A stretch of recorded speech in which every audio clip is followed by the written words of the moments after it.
오늘은 영혼의 부활과 육체의 부활에 관해 말씀드리고자 합니다. 먼저 부활은 육체와 영혼의 주종관계를 파악하는 데 아주 중요합니다. 육체의 사람은 육신의 정욕과 안목의 정욕과 이생의 자랑 때문에 선악과를 따먹고 하나님께 불순종하지만, 영혼의 사람은 육체 안에 내재하시는 보이지 않는 성령님의 인도와 지시, 감독을 받고 하나님께 온전하게 살려고 합니다. 육체의 사람은 육체가 주인이고 육신의 욕망을 따라 살지만, 성령의 사람은 성령님이 주인이 되어 육체를 도구로 사용하여 하나님의 일을 합니다. 육체의 부활과 영혼의 부활은 육체와 영혼의 중요성, 그리고 누가 주인이냐 주종관계를 알게 하시고, 하나님의 온전한 사람은 어떤 사람인지 예수님의 부활을 보면 알 수 있습니다. 첫사람 아담은 생명의 사람이었으나 불순종하여 선악과를 따먹고 원죄인이 되었습니다. 하나님은 첫사람 아담을 흙으로 지으시고 코에 생기를 불어넣어 생명이 되게 하였습니다. 먼저 하나님의 모양과 형상을 닮은 육체를 창조하시고 그 육체 안에 생기를 불어넣으심으로 영원히 살아있는 생명의 사람으로 창조되었습니다. 인류 최초로 에덴 동산에서 생기와 생명으로 하나님과 동행하고 동거하며 영생하는 최고의 축복을 받았습니다. 그러나 흙으로 만들어진 피조물은 마귀에게 속아 불순종하여 선악과를 따먹자 인류의 비극은 시작되었습니다. 생명이 된 사람은 하나님의 말씀과 약속과 명령대로 살면 영생할 수 있습니다. 그러나 육체 안에 내재하는 생기와 성령은 눈으로 볼 수 없고 확인할 수 없는 비물질적이며 사람이 힘으로 통제할 수 없는 영적인 존재이므로 사람이 의도하는 대로 자의적이고 임의로 통제가 불가능합니다. 환경과 상황, 여건에 따라 언제든지 선악과를 따먹고 부패하거나 타락하고 불의와 불법에 빠지게 됩니다. 사람은 하나님이 아니기 때문입니다. 생기와 성령의 사람들일지라도 마귀의 유혹을 받습니다. 하나님 나라의 최고 방해자가 바로 마귀입니다. 아담과 하와는 금단의 열매인 선악과를 죽음을 불사하고 따먹자 결국 영원히 죽고 영생의 나라에서 추방되고 말았습니다. 생명의 사람인 아담은 하나님과 대화하며 동거하고 동행하며 지시와 감독과 보호 아래 살아야 합니다. 그 아내 하와도 아담의 육체에서 태어난 육체의 사람으로 남편 아담의 지도와 보호 아래 살아야 했습니다. 그러나 육체의 사람 하와는 마귀의 유혹에 믿음이 흔들리고 결국 달콤한 유혹에 빠져 선악과를 따먹고 남편 아담에게도 먹게 하여 부부가 동반으로 불순종의 죄를 범하고 에덴 동산에서 쫓겨나고 말았습니다. 이 상황에서 중요한 사실은 생명의 사람도 불순종하고 선악과를 따먹는구나, 하나님의 사람들도 에덴 동산에서 쫓겨나는구나, 또 마귀의 유혹을 이기지 못하고 시험에 빠지면 영생을 박탈당하고 지옥에 빠지는구나. 이는 비극 중의 비극이요 온 세상을 놀랍게 만들 뉴스 중의 뉴스입니다. 그러면 성령으로 거듭나고 성령 세례받고 성령 충만하면 온전한 사람일까요? 구원은 신앙의 시작과 같으며 믿음은 영광에 이르기 위한 신앙생활입니다.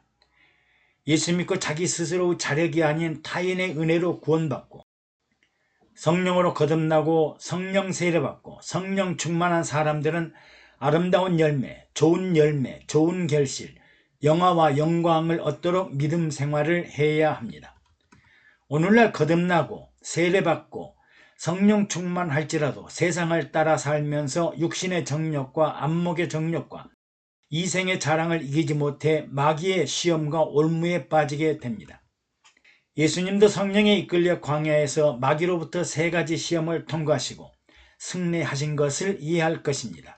마귀는 육체를 가진 사람, 생기와 성령을 받은 사람, 심지어 예수님까지 유혹할 정도로 아주 교활한 존재입니다. 여러분들의 육신의 감정과 정욕에 달콤하고 꿀같은 말로 욕심을 불붙이는 존재가 있다면 경계하고 시험에 빠지지 말아야 합니다. 성령 충만하다면서 우상 숭배하고, 성령 충만하다면서 거짓말하고, 성령 충만하다면서 세상 권력이나 세상 명예를 따라 살고, 성령 충만하다면서 하나님 없는 자신의 세상에 사는 사람들이 많습니다. 마치 바리새인들이나 사두개인들과 다름이 없습니다.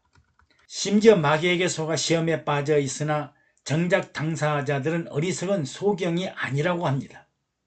이들은 심령이 가난하지 않고 긍휼한 마음과 애통하는 마음이 없고 온유함과 화평함이 없으며 마음이 청결하지 못해 의에 줄이거나 목마르지 않기 때문입니다.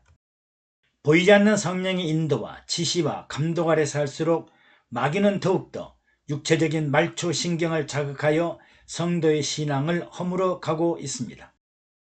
성령 충만한 성도일수록 내가 진정 성령의 인도를 받는 예수의 사람인지 아니면 개인의 욕심을 따라 마귀의 조종을 받는 세상 사람인지 항상 유의해야 합니다.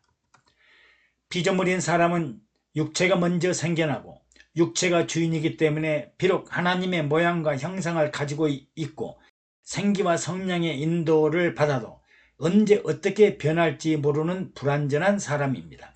뿐만 아니라 항상 마귀의 시험과 유혹에 넘어지기 쉽습니다. 그리고 아담의 후예들은 어제도 오늘도 내일도 쉬지 않고 모두가 선악과를 따먹으면서 각자가 지정의를 판단하는 생각과 결정적인 의지와 행동을 하는 피조물이므로 선악과와 자범죄는 피할 수 없는 숙명이요 운명입니다. 부활하신 예수님은 영혼과 육체가 동시에 부활하셨습니다. 예수님은 성령으로 잉태되었고 성령과 함께 살았고 성령을 따라 십자가에서 죽고 성령으로 무덤에서 일어나 하나님 보좌 우편에 앉으셨고 마지막 재림의 날을 기다리고 있습니다. 예수님은 태어날 때부터 죽을 때까지 완전한 성령의 사람이었습니다. 그리고 부활의 첫 열매가 되었는데 영혼과 육체가 동시에 부활하였습니다. 예수님은 무덤 곁에 서 있는 마리아에게 나를 만지지 말라. 내가 아직 아버지께로 올라가지 못하였노라.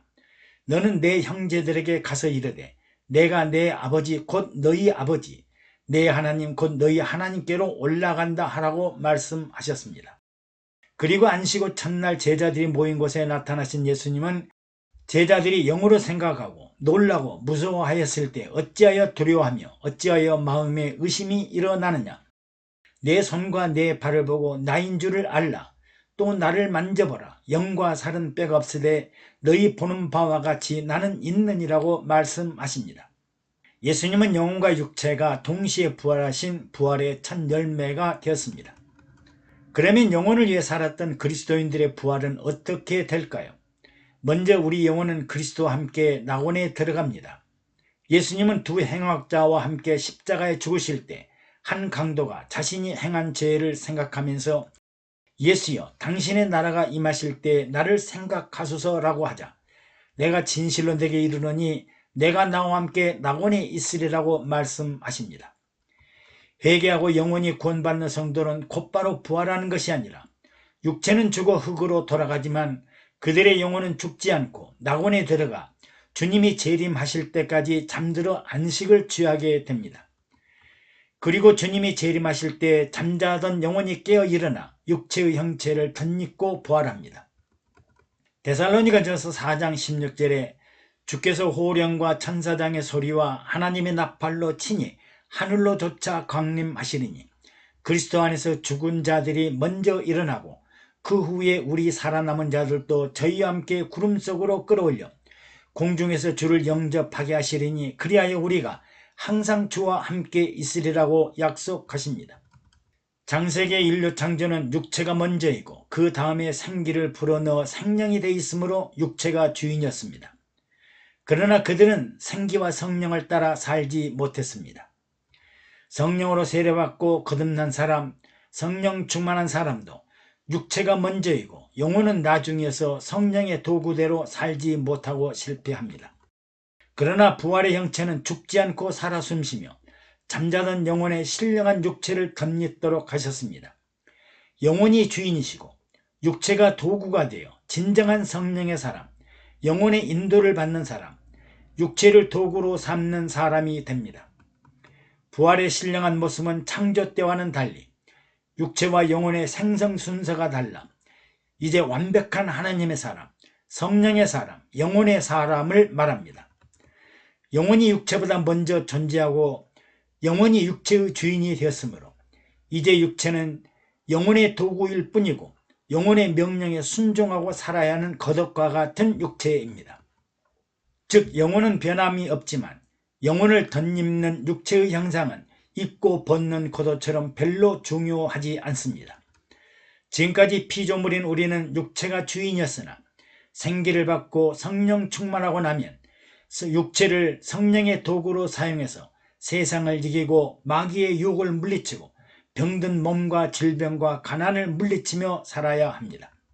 그러나 실제는 성령의 소욕과 육체의 소욕이 서로 다투며 갈등과 혼란 속에서 곤고한 모습으로 불안정하게 살아왔습니다.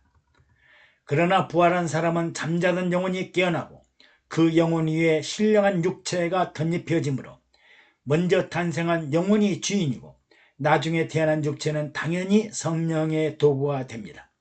이제는 영혼이 주인이고 육체가 도구가 되는 완전한 하나님의 영혼의 사람입니다. 영혼과 육체의 부활의 순서는 육체가 주인이냐 영혼이 주인이냐, 주인과 종이 누구인가, 영혼을 위해 살 것인가 육체를 따라 살 것인가, 영혼이 육체를 도구로 움직이고 활동하게 하는가, 어떻게 살아야 하나님이 기뻐하시고 하나님과 동행하며 영광스러운 모습으로 살 것인가를 결정하게 될 것입니다. 감사합니다. 여러분들의 구독과 좋아요 그리고 댓글은 영상 제작에 많은 도움이 됩니다.